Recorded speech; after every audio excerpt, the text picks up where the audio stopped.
देख रहे हैं स्टेट मिरर हिंदी। देश भर में चुनावी बिगुल बज चुका है, जिसके बाद सभी पार्टियों ने अपनी कमर कस ली है। खाली पड़ी लोकसभा और विधानसभा सीटों के साथ ही झारखंड विधानसभा चुनाव की चर्चा भी हर तरफ हो रही है। लेकिन इस बार भी मुख्य लड़ाई हेमंत सोरेन की झारखंड मुक्ति मोर्चा और भारतीय जनता पार्टी यानी बीजेपी में ही देखी जा रही है। लेकिन चुनाव से पहले ही बीजेपी को बड़ा झटका लगा।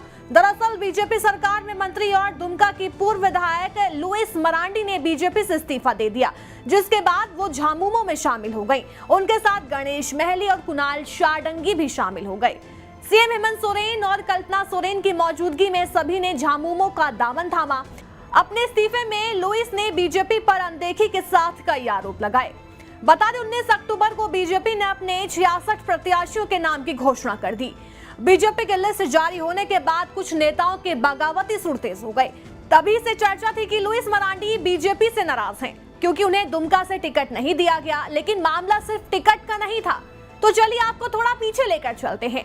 बताते हैं जून महीने की बात, जब सीता सोरेन के बड़े बयान से झारखंड में सियासी बवाल देखा गया। सीता सोरेन ने कहा था कि केंद्र सरकार को इस बार बहुमत जो नहीं मिली है, उसके पीछे पार्टी के अंदर बैठे गद्दार हैं। पार्टी उन पर सख्त कार्रवाई करे। आगे उन्होंने कहा कि वो कम अंतर से इसलिए हारी क्योंकि पर्दे के पीछे से रह रहे पूर्व सांसद सुनील सोनी, लुइस मरांडी और रणधीर सिंह ने पार्टी को हराने के लिए पूरी ताकत लगा दी है। और जब पार्टी को पूर्ण बहुमत नहीं मिली, तब खुशी मनाने का पूरा काम किया गया। हम बोल रहे हैं कि हम पार्टी को जो हम इतना लंबा समय दिए और हम कभी रात को रात नहीं माने, अनवरत हम जनता का सेवा करते रहे और पार्टी का कोई भी निर्देश हमने बहुत ही ईमानदारी से पालन किया, बहुत ही ईमानदारी से। लेकिन इस समय जो चुनाव आ गया, तो ऐसे समय में हमको पार्टी ने कहा कि आपको बरहेट से चुनाव लड़ना है। तो जो हम 24 साल से दुमका को समय दिए हैं, तो हम बरहेट में जाके हम कैसे चुनाव लड़ेंगे।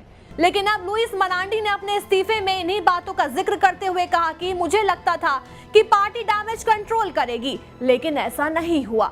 सीता सोरेन ने विश्वासघात के आरोप लगाए, लेकिन इस पर पार्टी की तरफ से कुछ भी बयान नहीं आया था। लुइस मरांडी ने कहा कि संगठन के अंदर गुटबाजी चरम पर होने और पार्टी के निष्ठावान कार्यकर्ता को दरकिनार करने का आरोप लगाया। लेकिन सवाल अब यही कि क्या झारखंड के सीएम हेमंत सोरेन ने सीता सोरेन और लुइस मरांडी के बीच में हो रहे विवाद का फायदा उठाया? अगर लुइस मरांडी जेएमएम में शामिल हो गई तो जेएमएम को कितना फायदा होगा? खैर, ये तो 23 नवंबर को पता चलेगा कि आखिर कौन सत्ता की कुर्सी पर काबिज होगा।